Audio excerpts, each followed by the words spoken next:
ಶುಕ್ರವಾರದ ಸಂಜೆ 6 ಗಂಟೆಯ ಸಮಯ. ವರ್ಧನ್ ಇಂಟರ್ನ್ಯಾಷನಲ್ನ 8ನೇ ಮಹಡಿಯಲ್ಲಿ ಕೆಲಸಗಳು ಮುಗಿದು ಉದ್ಯೋಗಿಗಳು ಒಬ್ಬೊಬ್ಬರಾಗಿ ಮನೆಗೆ ಹೊರಡಲು ಸಿದ್ಧರಾಗುತ್ತಿದ್ದರು. ಋತಿ ತನ್ನ ಲ್ಯಾಪ್ಟಾಪ್ ಶಟ್ಡೌನ್ ಮಾಡಿ ಬ್ಯಾಗ್ ಪ್ಯಾಕ್ ಮಾಡಿಕೊಳ್ಳುತ್ತಿದ್ದಾಗ ಅವಳ ಫೋನ್ ರಿಂಗ್ ಆಯಿತು. ಸ್ಕ್ರೀನ್ ಮೇಲೆ ಇಂದ್ರಾದೇವಿ ವರ್ಧನ್ ಎಂಬ ಹೆಸರು ಕಂಡಿತ್ತು. ಧೃತಿ ಫೋನ್ ರಿಸೀವ್ ಮಾಡಿ ಹಲೋ ನಮಸ್ತೆ ಅಜ್ಜಿ ಎಂದಳು ಸಮಾಧಾನವಾಗಿ. ಅತ್ತಲಿನಿಂದ ಇಂದ್ರಾದೇವಿ ಅವರು ಎಂದಿನ ಗಂಭೀರ ಧ್ವನಿಯಲ್ಲೇ, ಧೃತಿ ಮಗಳೇ, ಆಫೀಸ್ ಕೆಲಸ ಮುಗೀತಾ? ಇವತ್ತು ಸಂಜೆ ಮನೆ ಕಡೆ ಬಾ, ನಿನ್ನ ಜೊತೆ ಸ್ವಲ್ಪ ಮಾತಾಡಬೇಕಿತ್ತು. ಕೆಳಗೆ ಕಾರು ಕಳಿಸಿದ್ದೀನಿ, ಬಂದ್ಬಿಡು ಎಂದರು. ಅಮ್ಮನಿಗೆ ತಿಳಿಸಿ ಬರ್ತೀನಿ ಅಜ್ಜಿ ಎಂದು ಧೃತಿ ಹೇಳಿದಳು. ನಿಮ್ಮ ಅಮ್ಮನಿಗೆ ನಾನೇ ಫೋನ್ ಮಾಡಿ ಹೇಳಿದ್ದೀನಿ, ನೀನು ಹೊರಡು ಎಂದರು. ಇಂದ್ರಾದೇವಿ ಕರೆ ಮುಗಿಸಿದರು. ಧೃತಿ ಫೋನ್ ಬ್ಯಾಗಿಗಿಟ್ಟು ಹೊರಡಲು ಅನುವಾದಳು. ಪಕ್ಕದಲ್ಲೇ ಡೆಸ್ಕ್ ಕ್ಲಿಯರ್ ಮಾಡುತ್ತಿದ್ದ ಭವ್ಯ, ಧೃತಿ, ಶೌರ್ಯ ಸರ್ ಮನೆಗೆ ಹೋಗ್ತಿದ್ದೀಯಾ? ಆರಾಮಾಗಿ ಹೋಗ್ಬಾ, ನರ್ವಸ್ ಆಗಬೇಡ ಎಂದಳು ನಗುಮುಖದಿಂದ. ಹ್ಞೂ ಭವ್ಯ, ಅಜ್ಜಿ ಕರೆದಿದ್ದಾರೆ, ಹೋಗಿ ನೋಡ್ಕೊಂಡು ಬರ್ತೀನಿ ಎಂದು ಹೇಳಿ ಧೃತಿ ಕೆಳಗೆ ಇಳಿದಳು. ಕಂಪನಿಯ ಕಾರು ಅವಳಿಗಾಗಿ ಕಾಯ್ತಿತ್ತು. ಕಾರು ಸದಾಶಿವನಗರದ ವರ್ಧನ್ ಮ್ಯಾನ್ಷನ್ ಕಡೆಗೆ ಸಾಗಿತ್ತು. ವರ್ಧನ್ ಮ್ಯಾನ್ಷನ್ನ ಬೃಹತ್ ತೇಗದ ಮರದ ಬಾಗಿಲು ತೆರೆದು ಧೃತಿ ಒಳಗೆ ಕಾಲಿಟ್ಟಳು. ಇಟಾಲಿಯನ್ ಮಾರ್ಬಲ್ ನೆಲಹಾಸು, ಭವ್ಯವಾದ ಸ್ಫಟಿಕದ ಗೊಂಚಲುಗಳು ಮತ್ತು ರಾಜ ಮನೆತನದಂತಹ ಕಲಾಕೃತಿಗಳಿಂದ ಕಂಗೊಳಿಸುತ್ತಿತ್ತು. ಆ ಹಾಲ್ನಲ್ಲಿ ಶಾಂತಿ ಇತ್ತು. ಲಿವಿಂಗ್ ರೂಮ್ನ ಸೋಫಾದ ಮೇಲೆ ಇಂದ್ರಾದೇವಿ ಬಿಳಿ ರೇಷ್ಮೆ ಸೀರೆಯಲ್ಲಿ ವಿರಾಜಮಾನರಾಗಿದ್ದರು. ಪಕ್ಕದಲ್ಲೇ ತಾಯಿ ಮಾಧವಿ ಕುಳಿತಿದ್ದರು. ಧೃತಿ ಮುಜುಗರದಿಂದ ಮುಂದೆ ಬಂದು ಇಂದ್ರಾದೇವಿಯವರ ಪಾದಗಳನ್ನು ಮುಟ್ಟಿ ನಮಸ್ಕರಿಸಿದಳು. ನಂತರ ಮಾಧವಿಯವರಿಗೂ ಕೈ ಮುಗಿದಳು. ಇಂದ್ರಾದೇವಿ ಧೃತಿಯ ತಲೆಯ ಮೇಲೆ ಕೈಯಿಟ್ಟು, ಒಳ್ಳೆಯದಾಗಲಿ, ಸದಾ ಸಂತೋಷವಾಗಿರು ಮಗಳೇ ಎಂದು ಆಶೀರ್ವದಿಸಿದರು. ಅವರ ಕಣ್ಣುಗಳಲ್ಲಿ ಧೃತಿಯ ಮೇಲಿನ ಗೌರವ ಎದ್ದು ಕಾಣ್ತಿತ್ತು. ಬಾ ಮಗಳೇ, ಇಲ್ಲಿ ನನ್ನ ಪಕ್ಕ ಕೂತ್ಕೋ. ಧೃತಿ ನಿಧಾನವಾಗಿ ಸೋಫಾದ ತುದಿಯಲ್ಲಿ ಕುಳಿತಳು. ಮಾಧವಿ ಪ್ರೀತಿಯಿಂದ ಬಿಸಿ ಬಿಸಿ ಬಾದಾಮಿ ಹಾಲು ಮತ್ತು ಕಜ್ಜಾಯದ ತಟ್ಟೆಯನ್ನು ಅವಳ ಮುಂದಿಟ್ಟರು. ಅಷ್ಟರಲ್ಲೇ ಮಹಡಿಯ ಮೆಟ್ಟಿಲುಗಳಿಂದ ಇಳಿದು ಬರುತ್ತಿದ್ದ ಹೆಜ್ಜೆಯ ಸದ್ದು ಕೇಳಿಸಿತ್ತು. ಧೃತಿ ತಲೆ ಎತ್ತಿ ನೋಡಿದಳು. ಅಲ್ಲಿ ಕಾವ್ಯ ಇಳಿದು ಬರುತ್ತಿದ್ದಳು. ಕಾವ್ಯ ಮೆಟ್ಟಿಲುಗಳನ್ನಿಳಿದು ಧೃತಿಯ ಎದುರಿಗೆ ಬಂದು ಕುಳಿತಳು. ಅವಳ ಕೈಯಲ್ಲಿ ತನ್ನ ಐಪ್ಯಾಡ್ ಇತ್ತು. ಹಾಯ್ ಧೃತಿ, ಬಂದ್ಯಾ? ನಿನ್ನ ಸಲುವಾಗಿ ವೇಟ್ ಮಾಡ್ತಿದ್ದೆ ಎಂದಳು ಕಾವ್ಯ ಸಹಜವಾದ ನಗುವಿನೊಂದಿಗೆ. ಹಾಯ್ ಕಾವ್ಯ, ಧೃತಿ ಮುಗುಳ್ನಕ್ಕಳು. ಕಾವ್ಯ ತನ್ನ ಐಪ್ಯಾಡ್ ಆನ್ ಮಾಡಿ ಸ್ಕ್ರೀನ್ ಅನ್ನು ಧೃತಿಯ ಕಡೆಗೆ ತಿರುಗಿಸಿದಳು. ನೋಡು ಧೃತಿ, ನಮ್ಮ ಮುಂದಿನ ಅರ್ಬನ್ ವಿಲ್ಲಾ ಪ್ರಾಜೆಕ್ಟ್ಗೆ ನಾನು ಕೆಲವು ಲೇಔಟ್ಸ್ ರೆಡಿ ಮಾಡಿದ್ದೀನಿ. ಆದರೆ ಹೆರಿಟೇಜ್ ರೆಸಾರ್ಟ್ನಲ್ಲಿ ನೀನು ಯೂಸ್ ಮಾಡಿದ ಆ ನ್ಯಾಚುರಲ್ ವೆಂಟಿಲೇಷನ್ ಮತ್ತು ವುಡನ್ ಆರ್ಕಿಟೆಕ್ಚರ್ ಕಾನ್ಸೆಪ್ಟ್ ನನಗೆ ತುಂಬ ಇಷ್ಟ ಆಯಿತು. ನನ್ನ ಡಿಸೈನ್ಗೆ ಆ ತರಹದ ಎಕೋ ಫ್ರೆಂಡ್ಲಿ ಟಚ್ ಹೇಗೆ ಕೊಡ್ಬೋದು ಅಂತ ನಿನ್ನ ಹತ್ರ ಸ್ವಲ್ಪ ಡಿಸ್ಕಸ್ ಮಾಡಬೇಕಿತ್ತು. ನಿನ್ನ ಇನ್ಪುಟ್ಸ್ ಬೇಕು. ಧೃತಿ ಆ ಸ್ಕೆಚ್ಗಳನ್ನು ಆಸಕ್ತಿಯಿಂದ ನೋಡಿ, ಖಂಡಿತ ಕಾವ್ಯ, ನಿನ್ನ ಪ್ಲ್ಯಾನ್ ಬೇಸ್ ತುಂಬ ಸ್ಟ್ರಾಂಗ್ ಆಗಿದೆ. ಅಲ್ಲಿ ಬಾಲ್ಕನಿ ಸೈಡ್ನಲ್ಲಿ ಗ್ಲಾಸ್ ಬದಲು ಟೆರಾಕೋಟಾ ಲೂವರ್ಸ್ ಯೂಸ್ ಮಾಡಿದರೆ ಗಾಳಿ ಮತ್ತು ಬೆಳಕು ಎರಡೂ ಚೆನ್ನಾಗಿ ಬರುತ್ತೆ ಎಂದು ವಿವರಿಸಿದಳು. Wow, that's a great idea. ಈ ಆ್ಯಂಗಲ್ನಲ್ಲಿ ನಾನು ಯೋಚನೆನೇ ಮಾಡಿರಲಿಲ್ಲ. ಕಾವ್ಯ ಉತ್ಸಾಹದಿಂದ ತಲೆಯಾಡಿಸಿದಳು. ನಾಳೆ ಆಫೀಸ್ನಲ್ಲೂ ಕೂತು ಈ ಕಂಪ್ಲೀಟ್ ಬ್ಲೂ ಪ್ರಿಂಟ್ ಫೈನಲ್ ಮಾಡೋಣ. ಹಾಗೆ ಮಾಡೋಣ ಎಂದಳು ಧೃತಿ. ಇಬ್ಬರು ಒಟ್ಟಿಗೆ ಕುಳಿತು ಆರಾಮವಾಗಿ ಡಿಸೈನ್ ಬಗ್ಗೆ ಚರ್ಚಿಸುತ್ತಿರುವುದನ್ನು ಕಂಡು ಇಂದ್ರಾದೇವಿ ಮತ್ತು ಮಾಧವಿ ಸಮಾಧಾನದಿಂದ ನೋಡಿದರು. ರಾತ್ರಿ 8 ಗಂಟೆಯಾಗುತ್ತಿದ್ದಂತೆ ಹೊರಗೆ ಕಾರಿನ ಸದ್ದು ಕೇಳಿಸಿತ್ತು. ಶೌರ್ಯ ಆಫೀಸ್ ಮುಗಿಸಿಕೊಂಡು ಮನೆಗೆ ಕಾಲಿಟ್ಟ. ಕೋಟ್ ಕಳಚಿ ಕೈಯಲ್ಲಿ ಹಿಡಿದಿದ್ದ ಅವನ ಮುಖದಲ್ಲಿ ದಿನದ ದಣಿವಿತ್ತು. ಆದರೆ ಲಿವಿಂಗ್ ರೂಮ್ನಲ್ಲಿ ಕಾವ್ಯ ಮತ್ತು ಧೃತಿ ಒಟ್ಟಿಗೆ ಕುಳಿತು ಐಪ್ಯಾಡ್ನಲ್ಲಿ ಡಿಸೈನ್ ಚರ್ಚೆ ಮಾಡುತ್ತಿರುವುದನ್ನು ಕಂಡ. ತಕ್ಷಣ ಅವನ ಹೆಜ್ಜೆಗಳು ನಿಂತವು. ಅವನ ಕಣ್ಣುಗಳಲ್ಲಿ ಸಣ್ಣದೊಂದು ಅಚ್ಚರಿ ಮತ್ತು ಸಮಾಧಾನದ ಮಿಂಚು ಮೂಡಿತ್ತು. ಇಂದ್ರಾದೇವಿ ಶೌರ್ಯನನ್ನು ನೋಡಿ, ಬಂದ್ಯಾ ಶೌರ್ಯ? ಕೈಕಾಲು ಮುಖ ತೊಳೆದುಕೊಂಡು ಬಾ, ಊಟ ಮಾಡೋಣ. ಧೃತಿನೂ ಬಂದಿದ್ದಾಳೆ ಎಂದರು. ಹ್ಞೂ ಅಜ್ಜಿ, ಬರ್ತೀನಿ ಎಂದ ಶೌರ್ಯ. ಅವನು ಒಳಗೆ ಹೋಗುವಾಗ ಧೃತಿಯ ಕಡೆ ಒಮ್ಮೆ ನೋಡಿದ. ಧೃತಿಯು ಮುಖವೆತ್ತಿ ನೋಡಿದಾಗ ಇಬ್ಬರ ನೋಟಗಳು ಮುಖಾಮುಖಿಯಾದವು. ಶೌರ್ಯನ ತುಟಿ ಅಂಚಿನಲ್ಲಿ ಸಣ್ಣದೊಂದು ಮೆಚ್ಚುಗೆಯ ನಗು ಇತ್ತು. ಊಟದ ಮೇಜಿನ ಮೇಲೆ ಎಂದಿನ ಬಿಗುವಿನ ವಾತಾವರಣವಿರಲಿಲ್ಲ. ಮಾಧವಿ ಧೃತಿಗೆ ಪ್ರೀತಿಯಿಂದ ಬಡಿಸಿದರು. ಕಾವ್ಯ ಹೊಸ ಪ್ರಾಜೆಕ್ಟ್ ಐಡಿಯಾಗಳ ಬಗ್ಗೆ ಮಾತನಾಡುತ್ತಿದ್ದರೆ ಶೌರ್ಯ ಅದಕ್ಕೆ ಅಗತ್ಯವಿದ್ದ ಬಜೆಟ್ ಮತ್ತು ಟೈಮ್ ಲೈನ್ ಅಂಶಗಳನ್ನು ಸೇರಿಸುತ್ತಿದ್ದ. ಧೃತಿ ನೀಡಿದ ಸರಳ ಸಲಹೆಗಳನ್ನು ಶೌರ್ಯ ಒಪ್ಪಿಕೊಳ್ಳುವಾಗ ಅವನ ಧ್ವನಿಯಲ್ಲಿ ಎಂದಿನ ಆ ಆದೇಶದ ಗತ್ತಿರಲಿಲ್ಲ. ಬದಲಿಗೆ ವೃತ್ತಿಪರ ಗೌರವ ಮತ್ತು ಸೌಮ್ಯತೆ ಇತ್ತು. ಊಟ ಮುಗಿದ ನಂತರ ಧೃತಿ ಹೊರಡಲು ಸಿದ್ಧಳಾದಳು. ಧೃತಿ, ತುಂಬ ಲೇಟಾಗಿದೆ. ಶೌರ್ಯನೇ ನಿನ್ನನ್ನು ಮನೆಯಲ್ಲಿಗೆ ಡ್ರಾಪ್ ಮಾಡ್ತಾನೆ ಎಂದರು ಇಂದ್ರಾದೇವಿ. ಪರವಾಗಿಲ್ಲ ಅಜ್ಜಿ, ಕ್ಯಾಬ್ ಬುಕ್ ಮಾಡ್ತೀನಿ ಎಂದು ಧೃತಿ ಹೇಳಿದಳು. ಆದರೆ ಶೌರ್ಯ ಕಾರಿನ ಕೀ ಎತ್ತುಕೊಳ್ಳುತ್ತಾ, ಕ್ಯಾಬ್ ಬೇಡ ಧೃತಿ, ನಾನು ಡ್ರಾಪ್ ಮಾಡ್ತೀನಿ ಬಾ ಎಂದನು ಸಹಜವಾಗಿ. ಮನೆಯವರ ಎದುರು ಧೃತಿ ಜಾಸ್ತಿ ಹಠ ಮಾಡದೆ ಒಪ್ಪಿಕೊಂಡಳು. ಕಾರು ಸದಾಶಿವನಗರದಲ್ಲಿ ರಸ್ತೆಗಳಲ್ಲಿ ಸಾಗುತ್ತಿದ್ದಾಗ ಇಬ್ಬರ ನಡುವೆ ಕೊಂಚ ಹೊತ್ತು ಮೌನವಿತ್ತು. ಬೆಂಗಳೂರಿನ ರಾತ್ರಿಯ ತಂಗಾಳಿ ಕಿಟಕಿಯಿಂದ ಒಳಬರುತ್ತಿತ್ತು. ಶೌರ್ಯ ಸ್ಟೇರಿಂಗ್ ತಿರುಗಿಸುತ್ತಲೇ ಮೆಲ್ಲಗೆ ಕೇಳಿದ, ಮನೆಯಲ್ಲಿ ಕಂಫರ್ಟಬಲ್ ಆಗಿ ಇತ್ತ ಧೃತಿ? ಹ್ಞೂ, ಚೆನ್ನಾಗಿತ್ತು. ಅಜ್ಜಿ ಅಮ್ಮ ತುಂಬ ಚೆನ್ನಾಗಿ ಮಾತಾಡಿಸಿದ್ರು. ಕಾವ್ಯನ ಡಿಸೈನ್ ಐಡಿಯಾಸ್ ಕೂಡ ತುಂಬ ಚೆನ್ನಾಗಿದೆ ಎಂದಳು ಧೃತಿ. ಕಾವ್ಯ ನಿನ್ನ ಕೆಲಸವನ್ನು ತುಂಬ ಮೆಚ್ಚಿಕೊಳ್ತಿದ್ದಾಳೆ. ಅವಳಿಗೆ ನಿನ್ನಿಂದ ಕಲಿಯೋಕ್ಕೆ ಆಸಕ್ತಿ ಇರೋದು ನನಗೂ ಖುಷಿಯಾಯಿತು, ಶೌರ್ಯ ಹೇಳಿದ. ಅವನು ಸ್ವಲ್ಪ ಹೊತ್ತು ಸುಮ್ಮನಿದ್ದು ನಂತರ ಧೃತಿಯ ಕಡೆ ನೋಡಿ, ಆಫೀಸ್ನಲ್ಲಿ ನಡೀತಿರೋ ಬೋರ್ಡ್ ಪಾಲಿಟಿಕ್ಸ್ ಬಗ್ಗೆ ನೀನೇನೋ ತಲೆ ಕೆಡಿಸಿಕೊಳ್ಬೇಡ ಧೃತಿ. ಪ್ರಾಜೆಕ್ಟ್ ಕಂಪ್ಲೀಟ್ ಆಗೋವರೆಗೂ ನಿನಗೆ ಯಾವುದೇ ತೊಂದರೆ ಆಗದಂತೆ ನಾನು ನೋಡ್ಕೊಳ್ತೀನಿ ಎಂದನು ಗಂಭೀರವಾದ ಧ್ವನಿಯಲ್ಲಿ. ಧೃತಿ ಅವನ ಮುಖವನ್ನು ನೋಡಿದಳು.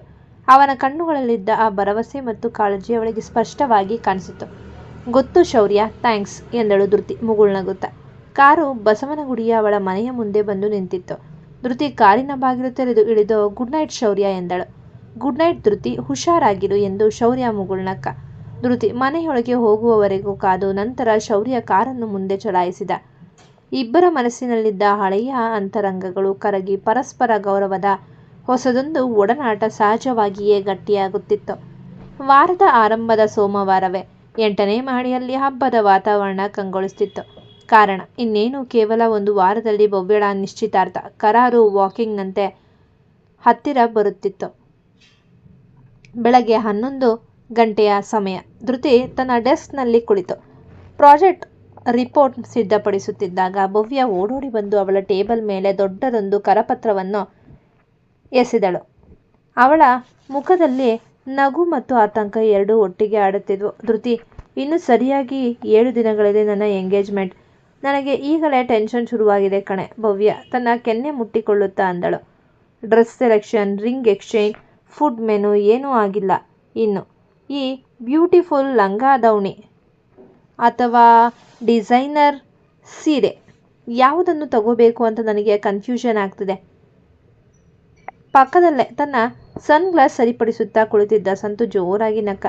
ಭವ್ಯ ಮೇಡಮ್, ನೀವು ಯಾವ ಡ್ರೆಸ್ ಹಾಕಿದ್ರು ಚೇತನ್ ಸರ್ಗೆ ನೀವೇ ಅಪ್ಸರೆ ಥರ ಕಾಣ್ತೀರಿ ಬಿಡಿ. ಆದರೆ ಮದುವೆ ಶಾಪಿಂಗ್ಗೆ ಅಂತ ಒಂದು ದಿನ ಆಫೀಸ್ನಿಂದ ಅರ್ಲಿ ಆಗಿ ಲೀವ್ ತಗೋಬೇಕು. ಧೃತಿ ಮೇಡಮ್, ಎಲ್ಲರೂ ಸೇರಿ ಈ ಬ್ರೇಕಿಂಗ್ ಶಾಪಿಂಗ್ ಮುಗಿಸಿ ಬಿಡೋಣ. ಧೃತಿ ನಗುತ್ತಾ ಭವ್ಯಳ ಭುಜ ತಟ್ಟಿ, ಖಂಡಿತ ಭವ್ಯ, ಇಂದು ಸಂಜೆ ಆಫೀಸ್ ಮುಗಿದ ತಕ್ಷಣ ನಾವಿಬ್ಬರು ಸಂತು ಜೊತೆ MG ರಸ್ತೆಯ ಸಿಟಿ ಸೆಂಟರ್ ಮಾಲ್ಗೆ ಹೋಗೋಣ. ನಿನ್ನ ಎಂಗೇಜ್ಮೆಂಟ್ ಡ್ರೆಸ್ ನಾನೇ ಸೆಲೆಕ್ಟ್ ಮಾಡ್ತೀನಿ ಎಂದಳು. ಅಷ್ಟರಲ್ಲೇ 8ನೇ ಮಹಡಿಯ ಇಂಟರ್ಕಾಮ್ ಫೋನ್ ರಿಂಗ್ ಆಯಿತು. ಸಂತು ಹೋಗಿ ರಿಸೀವ್ ಮಾಡಿದ್ದ. ಹಲೋ ಎಸ್ 8ನೇ ಮಹಡಿ. ಓಹೋ, site engineering Atharva sir. Yes, files ರೆಡಿಯಾಗಿದೆ. Okay, sending.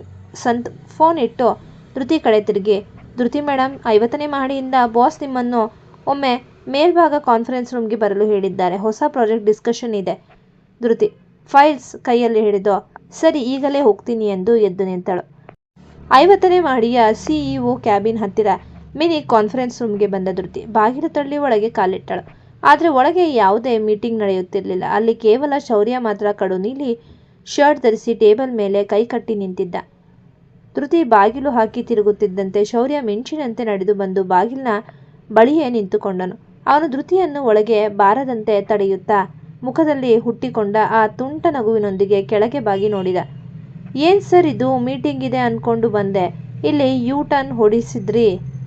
ಧೃತಿ ಮುಗುಳ್ನಗುತ್ತಾ ಕೇಳಿದಳು. ಶೌರ್ಯ ತನ್ನ ಬಲಗೈಯನ್ನು ಗೋಡೆಗೆ ಆನಿಸಿ ಧೃತಿಯನ್ನು ತನ್ನೆರಡು ತೋಳುಗಳ ಮಧ್ಯೆ ಬಂಧಿಸಿದಂತೆ ನಿಂತುಕೊಂಡ. ಮೀಟಿಂಗ್ ನಿಜವಾಗಿಯೂ ಇತ್ತು ಮಿಸ್ ಧೃತಿ, ಆದರೆ ಆ ಮೀಟಿಂಗ್ ಕೇವಲ ನಾವಿಬ್ಬರೇ ಸೇರಿ ಚರ್ಚೆ ಮಾಡಬೇಕಾದ ಒಂದು ಪರ್ಸನಲ್ ಪ್ರಾಜೆಕ್ಟ್ ಎಂದನು ತೂಕದ ಧ್ವನಿಯಲ್ಲಿ. ಧೃತಿ ನಾಚಿಕೆಯಿಂದ ಕೆನ್ನೆ ಕೆಂಪಗಾಗಿಸಿಕೊಳ್ಳುತ್ತಾ, ಆಫೀಸ್ ಅವರ್ಸ್ನಲ್ಲಿ ಈ ತರಹದ ಪರ್ಸನಲ್ ಪ್ರಾಜೆಕ್ಟ್ಗಳ ರೂಲ್ಸ್ ವೈಲೇಷನ್ ಆಗುತ್ತೆ CEO ಸರ್ ಎಂದಳು ಕಣ್ಣು ಮಿಟುಕಿಸಿ. ಶೌರ್ಯ ಅವಳ ಕಣ್ಣುಗಳಲ್ಲಿದ್ದ ಆ ತುಂಟತನವನ್ನು ನೋಡಿ ನಕ್ಕ. CEO ತಾನೇ ಆಫೀಸ್ ರೂಲ್ಸ್ ಮಾಡೋದು? ಹಾಗಾದರೆ ಇವತ್ತು ಆಫೀಸ್ ಮುಗಿದ ಮೇಲೆ CEO ಜೊತೆ ಒಂದು ಡಿನ್ನರ್ ಡೇಟ್ ಫಿಕ್ಸ್. ಇದಕ್ಕೆ ನೋ ಹೇಳೋ ಹಾಗಿಲ್ಲ ಎಂದನು ಪ್ರೀತಿಯ ಆದೇಶದೊಂದಿಗೆ.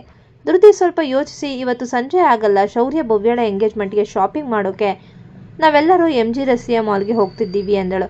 ಶೌರ್ಯ ಸ್ವಲ್ಪ ಹುಬ್ಬೇರಿಸಿ, ಓಹೋ, ಹಾಗಾದರೆ ಭವ್ಯ ಶಾಪಿಂಗ್ ಟ್ರಿಪ್ನಾ? ಫೈನ್, ನಾನು ಕೂಡ ನಿಮ್ಮ ಆ ಶಾಪಿಂಗ್ ಟ್ರಿಪ್ಗೆ ಜಾಯಿನ್ ಆಗ್ತೀನಿ ಎಂದನು ತಕ್ಷಣ. ನೀವು ಬರ್ತೀರಾ? ಬೇಡ ಶೌರ್ಯ, ಹುಡುಗಿಯರ ಶಾಪಿಂಗ್ ಅಂದರೆ ಎಷ್ಟು ಟೈಮ್ ಹಿಡಿಯುತ್ತೋ ಗೊತ್ತಿಲ್ಲ. ಗಂಟೆಗಟ್ಟಲೆ ಸೀರೆ ಡ್ರೆಸ್ಗಳನ್ನು ನೋಡಿ ಸೆಲೆಕ್ಟ್ ಮಾಡಬೇಕು. ನೀವು ಬಂದರೆ ಬೋರ್ ಆಗಿ ತಲೆ ಕೆಡಿಸ್ಕೊಳ್ತೀರಾ ಅಷ್ಟೇ ಎಂದಳು ಧೃತಿ ನಗುತ್ತಾ. ಶೌರ್ಯ ಅವಳ ಮಾತನ್ನು ಕೇಳಿ ಮುಗುಳ್ನಕ್ಕನು. ಪರವಾಗಿಲ್ಲ ಬಿಡು, ನನಗೆ ಬೋರ್ ಆಗಲ್ಲ, ಎಷ್ಟೇ ಗಂಟೆ ಆದರೂ ವೇಟ್ ಮಾಡ್ತೀನಿ, ನಾನು ಬರ್ತೀನಿ ಎಂದು ಸಹಜವಾಗಿ. ಧೃತಿ ಅವನ ಹಠವನ್ನು ನೋಡಿ ನಗುತ್ತಾ, ಸರಿ ಹಾಗಾದರೆ ಸಂಜೆ ಮಾಲ್ ಹತ್ರನೇ ಸಿಗೋಣ ಎಂದು ಒಪ್ಪಿಕೊಂಡಳು. ಶೌರ್ಯ ಸಮಾಧಾನದಿಂದ ತಲೆಯಾಡಿಸಿ, ಓಕೆ, ಸಂಜೆ ಸಿಗೋಣ ಎಂದನು. ಸಂಜೆ 6:40 ಸಮಯ. ಬೆಂಗಳೂರಿನ MG ರಸ್ತೆಯ ಬೃಹತ್ ಸಿಟಿ ಸೆಂಟರ್ ಮಾಲ್ ಒಳಗೆ ಹಳದಿ ಮತ್ತು ನೀಲಿ ದೀಪಗಳ ಅಲಂಕಾರದೊಂದಿಗೆ ಹಬ್ಬದ ಕಳೆಯಿತು. ಧೃತಿ, ಭವ್ಯ ಮತ್ತು ಸಂತು ಮಾಲ್ನ ಗ್ರೌಂಡ್ ಫ್ಲೋರ್ನಲ್ಲಿರುವ ಡಿಸೈನರ್ ಬ್ರೈಡಲ್ ಸ್ಟೋರ್ ಮುಂದೆ ನಿಂತಿದ್ರು. ಭವ್ಯಳ ಕೈಯಲ್ಲಿ ಬಣ್ಣ ಬಣ್ಣದ ಸೀರೆಗಳು ಮತ್ತು ಲಂಗಾದಾವಣಿಯು ಇತ್ತು.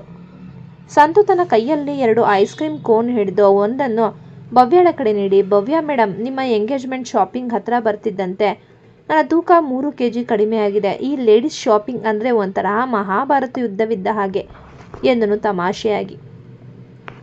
ಭವ್ಯ ಐಸ್ ಕ್ರೀಮ್ ಕಿತ್ತುಕೊಂಡು, ಲೇಯ್ ಸಂತು, ನಿನಗೆ ತಿನ್ನೋದೇ ಕೆಲಸ, ಸುಮ್ಮನೆ ನಿಲ್ಲು, ಧೃತಿ ನೋಡ್ತಿದ್ದಾಳೆ ಎಂದಳು ನಗುತ್ತಾ.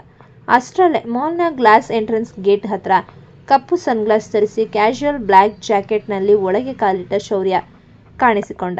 ಧೃತಿ ದೂರದಲ್ಲಿ ಶೌರ್ಯನನ್ನು ಕಂಡು ಕಣ್ಣು ದೊಡ್ಡದು ಮಾಡಿದಳು. ಶೌರ್ಯ ನೇರವಾಗಿ ನಡೆದು ಬಂದು ಧೃತಿಯ ಬಳಿ ನಿಂತ. ಸಂತು ಶೌರ್ಯನನ್ನು ನೋಡಿ ತಕ್ಷಣ ಚಾಕ್ಲೇಟ್ ಬಾಯಿಂದ ತೆಗೆದು, ಜೈ ಬಾಸ್, ನೀವು ಶಾಪಿಂಗ್ಗೆ ಬಂದಿದ್ದೀರಾ ಎಂದು ಆಶ್ಚರ್ಯದಿಂದ. ಶೌರ್ಯ ಸಂತುನ ಕಡೆ ನೋಡಿ ತಲೆಯಾಡಿಸಿ, ನಂತರ ಧೃತಿಯ ಕಡೆ ತಿರುಗಿ, ನಾನು ಲೇಟ್ ಆಗಲಿಲ್ಲ ಅಲ್ವಾ ಮಿಸ್ ಧೃತಿ ಎಂದನು ಮುಗುಳ್ನಗುತ್ತಾ. ಇಲ್ಲ, ಜಸ್ಟ್ ಈಗಷ್ಟೇ ಬಂದೆವು, ಧೃತಿ ನಾಚಿಕೆಯಿಂದ ನುಡಿದಳು. 4 ಜನರು ಸೇರಿ ಮಾಲ್ನ 3ನೇ ಮಹಡಿಯಲ್ಲಿದ್ದ ಎಕ್ಸ್ಕ್ಲೂಸಿವ್ ಬ್ರೈಡಲ್ ಬೋಟಿಕ್ ಒಳಗೆ ಹೋದರು. ಅಂಗಡಿಯ ಮ್ಯಾನೇಜರ್ ವರ್ಧನ್ ಗ್ರೂಪ್ CEO ಶೌರ್ಯವರ್ಧನ್ ಸ್ವತಃ ಮಾಲ್ಗೆ ಬಂದಿರುವುದನ್ನು ಕಂಡು ಬೆಚ್ಚಿಬಿದ್ದು ಅತ್ಯಂತ ಗೌರವದಿಂದ VIP ರೂಮ್ಗೆ ಬರಮಾಡಿಕೊಂಡನು. ಸರ್, ಮ್ಯಾಮ್, ಬ್ರೈಡಲ್ ಕಲೆಕ್ಷನ್ನ ಬೆಸ್ಟ್ ಡ್ರೆಸ್ಸುಗಳು ಇಲ್ಲಿವೆ ಎಂದು ಮ್ಯಾನೇಜರ್ ಮರಳಿ ಮರಳಿ ವಿಧವಾದ ರೇಷ್ಮೆ ಸೀರೆಗಳು ಮತ್ತು ಡಿಸೈನರ್ ಲೆಹಂಗಾಗಳನ್ನು ತಂದು ತೋರಿಸಿದನು. ಭವ್ಯ ಒಂದೊಂದಾಗಿ ಡ್ರೆಸ್ಗಳನ್ನು ಮೈಮೇಲೆ ಹಾಕಿ ಕನ್ನಡಿಯಲ್ಲಿ ನೋಡಿಕೊಳ್ಳುತ್ತಿದ್ಲು. ಸಂತು ಒಂದು ಸೋಫಾ ಮೇಲೆ ಕೂತು ಫ್ಯಾಷನ್ ಜಡ್ಜ್ ಥರ ಮಾರ್ಕ್ಸ್ ಕೊಡ್ತಿದ್ದ. ಇದು ಸೂಪರ್ ಆಗಿದೆ ಮೇಡಮ್, ಇದಕ್ಕೆ ಮ್ಯಾಚಿಂಗ್ ಗ್ರೀನ್ ಇಯರಿಂಗ್ಸ್ ಹಾಕಿ. ಧೃತಿ ಭವ್ಯಳ ಹತ್ತಿರ ನಿಂತು, ಭವ್ಯ, ಈ ರಾಯಲ್ ಬ್ಲೂ ಮತ್ತು ಪಿಂಕ್ ಕಾಂಬಿನೇಷನ್ ಸೀರೆ ಟ್ರೈ ಮಾಡು, ನಿಂಗೆ ತುಂಬ ಗ್ರ್ಯಾಂಡ್ ಆಗಿ ಕಾಣಿಸುತ್ತೆ ಎಂದು ಒಂದು ಅದ್ಭುತವಾದ ಕಾಂಚೀಪುರಂ ಸೀರೆಯನ್ನು ತೆಗೆದುಕೊಟ್ಟಳು. ಭವ್ಯ ಆ ಸೀರೆ ಉಟ್ಟಿಕೊಂಡು ಬಂದು ಕನ್ನಡಿಯಲ್ಲಿ ನೋಡಿದಾಗ ನಿಜವಾಗಿಯೂ ರಾಜಕುಮಾರಿಯಂತೆ ಕಂಗೊಳಿಸುತ್ತಿದ್ಲು. ವಾಹ್ Dhriti, this is perfect, Chetan ಖಂಡಿತ ಫಿದಾ ಆಗ್ತಾರೆ ಎಂದು ಸಂತೋಷದಿಂದ ಹಾರಾಡಿದಳು. ಅದನ್ನು ದೂರದಲ್ಲಿ ನಿಂತು ನೋಡ್ತಿದ್ದ ಶೌರ್ಯ ಮೆಲ್ಲಗೆ ನಡೆದು ಬಂದು ಧೃತಿಯ ಬೆನ್ನ ಹಿಂದೆ ನಿಂತು ಅವಳ ಕಿವಿಯ ಬಳಿ ತೂಕದ ಧ್ವನಿಯಲ್ಲಿ ಪಿಸುಗುಟ್ಟಿದ್ದ. ಭವ್ಯಳ ಎಂಗೇಜ್ಮೆಂಟ್ ಡ್ರೆಸ್ ಸೆಲೆಕ್ಷನ್ ಆಯಿತು. ಹಾಗಾದರೆ ನಮ್ಮ ಎಂಗೇಜ್ಮೆಂಟ್ಗೆ ಯಾವ ಕಲರ್ ಸೀರೆ ಉಟ್ಕೋಬೇಕು ಅಂತ ನೀನು ಯಾವತ್ತಾದರೂ ಯೋಚನೆ ಮಾಡಿದ್ದೀಯಾ ಧೃತಿ? ಧೃತಿಯ ಎದೆ ಒಮ್ಮೆಲೆ ಬಡಿತ ತಪ್ಪಿದಂತಾಗಿತ್ತು. ಅವಳ ಕೆನ್ನೆಗಳು ಬೆಂಕಿಯಂತೆ ಕೆಂಪಗಾದವು. ಅವಳು ದಿಢೀರ್ ಅಂತ ತಿರುಗಿ ಶೌರ್ಯನನ್ನು ನೋಡಿದಳು. ಶೌರ್ಯ, ಇಲ್ಲಿ ಎಲ್ಲರೂ ಇದ್ದಾರೆ, ಏನು ಮಾತಾಡ್ತಿದ್ದೀರಾ? ಧೃತಿ ಗರಬಡಿದಂತೆ ನುಡಿದಳು. ಶೌರ್ಯ ತುಂಟ ನಗುವಿನೊಂದಿಗೆ, ಇದ್ದಾರೆ ಬಿಡು, ಸಂತು ಐಸ್ ಕ್ರೀಮ್ ತಿನ್ನೋದ್ರಲ್ಲಿ ಬ್ಯುಸಿಯಾಗಿದ್ದಾನೆ, ಭವ್ಯ ಡ್ರೆಸ್ ನೋಡ್ತಿದ್ದಾಳೆ, ನಮ್ಮಿಬ್ಬರ ಮದುವೆ ಮಾತುಕತೆ ಶುರು ಮಾಡೋಕೆ ಇವತ್ತು ರಾತ್ರಿಯೇ ನಿಮ್ಮ ಅಮ್ಮನ ಹತ್ರ ಬರ್ತಾ ಇದ್ದೀನಿ ಎಂದನು ಗಂಭೀರವಾದ ಮುಖಭಾವದಲ್ಲಿ. ಧೃತಿ ಆಶ್ಚರ್ಯದಿಂದ ಕಣ್ಣು ಅಗಲ ಮಾಡಿ, ಅಯ್ಯೋ ದೇವರೇ, ನೀನು ನಿಜವಾಗಿಯೂ ಹುಚ್ಚು ಹಿಡಿಸಿದ್ದೀಯಾ ಶೌರ್ಯ, ಅಮ್ಮನಿಗೆ ಗೊತ್ತಾದರೆ ಶಾಕ್ ಆಗ್ತಾರೆ, ಸ್ವಲ್ಪ ತಾಳ್ಮೆ ಇರು ಎಂದಳು ನಗುತ್ತಾ. ತಾಳ್ಮೆನ? ಕಳೆದ 1 ತಿಂಗಳಿಂದ ನಿನ್ನ ಹಿಂದೆ ಸುತ್ತಿ ಸುತ್ತಿ ನನ್ನ ತಾಳ್ಮೆಯೆಲ್ಲ ಖಾಲಿಯಾಗಿದೆ ಮಿಸ್ ಧೃತಿ, ಶೌರ್ಯ ಅವಳ ಕಣ್ಣುಗಳನ್ನೇ ದಿಟ್ಟಿಸುತ್ತಾ ಅಂದ. ಶಾಪಿಂಗ್ ಎಲ್ಲ ಮುಗಿದ ನಂತರ ರಾತ್ರಿ 9:30 ಸುಮಾರಿಗೆ ಸಂತು ಮತ್ತು ಭವ್ಯ ತಮ್ಮ ಮನೆಗೆ ಹೋಗಲು ಬೇರೆ ಆಟೋ ಹತ್ತಿ ಹೊರಟರು. ಸಂತು ಹೋಗುವಾಗ ಕಣ್ಣು ಮಿಟುಕಿಸಿ, ಧೃತಿ ಮೇಡಮ್, ಬಾಸ್ ಜೊತೆ ಡಿನ್ನರ್ ಮುಗಿಸಿ ಸೇಫ್ ಆಗಿ ಮನೆಗೆ ಹೋಗಿ ಎಂದು ಜೋರಾಗಿ ನಕ್ಕ. ಶೌರ್ಯ ಮತ್ತು ಧೃತಿ ಮಾತ್ರ ಮಾಲ್ನ ಟಾಪ್ ಫ್ಲೋರ್ನಲ್ಲಿದ್ದ ಓಪನ್ ಏರ್ ರೂಫ್ ಟಾಪ್ ಕೆಫೆಗೆ ಬಂದರು. ಅಲ್ಲಿ ಮೇಲ್ಛಾವಣಿಯಲ್ಲಿ ಮಂದವಾದ ಹಳದಿ ಲೈಟ್ಗಳು ಉರಿಯುತ್ತಿದ್ದವು. ಕೆಳಗೆ ಬೆಂಗಳೂರು ನಗರದ ರಸ್ತೆಗಳಲ್ಲಿ ವಾಹನಗಳ ದೀಪಗಳು ಹರಿಯುವ ನದಿಯಂತೆ ಮಿನುಗುತ್ತಿದ್ದವು. ಇಬ್ಬರು ನದಿಯ ತೀರದ ಹತ್ತಿರವಿದ್ದ ಸಣ್ಣ ಟೇಬಲ್ ಬಳಿ ಮುಖಾಮುಖಿ ಕುಳಿತರು. ವೇಟರ್ ಬಂದು ಆರ್ಡರ್ ತೆಗೆದುಕೊಂಡು ಹೋದ ನಂತರ ಶೌರ್ಯ ತನ್ನ ಗ್ಲಾಸ್ನಲ್ಲಿ ನೀರು ಹಾಕಿಕೊಳ್ಳುತ್ತಾ ಧೃತಿಯನ್ನು ನೋಡಿದ. ಧೃತಿ, ಅಂದು ಸಕಲೇಶಪುರದ ಕಂದಕದಿಂದ ನಿನ್ನನ್ನು ಕಾಪಾಡಿ ತಂದ ಆ ರಾತ್ರಿ ನನ್ನ ಇಡೀ ಜೀವನ ಬದಲಾಯಿತು. ಅಹಂಕಾರದ ಮುಖವಾಡ ಕಳಚಿ ಪ್ರೀತಿ ಎಂದರೆ ಏನು ಅಂತ ನನಗೆ ಅರ್ಥವಾಯಿತು. ಧೃತಿ ಮೇಜು ಮೇಲೆ ಕುಳಿತು ತನ್ನ ಕೈಯನ್ನು ಮಡಚಿ ಶೌರ್ಯನ ಕಣ್ಣುಗಳನ್ನು ನೇರವಾಗಿ ನೋಡಿದಳು. ನನಗೂ ಆರಂಭದಲ್ಲಿ ನಿಮ್ಮ ಆ ಅಹಂಕಾರ ಕಂಡ್ರೆ ಭಯವಾಗ್ತಿತ್ತು ಶೌರ್ಯ. ಆದರೆ ಆ ಕೋಪದ ಹಿಂದೆ ಇಷ್ಟೊಂದು ಶುದ್ಧವಾದ ಪ್ರೀತಿ ಇದೆ ಅಂತ ನಾನು ಯಾವತ್ತೂ ಅಂದ್ಕೊಂಡಿರಲಿಲ್ಲ.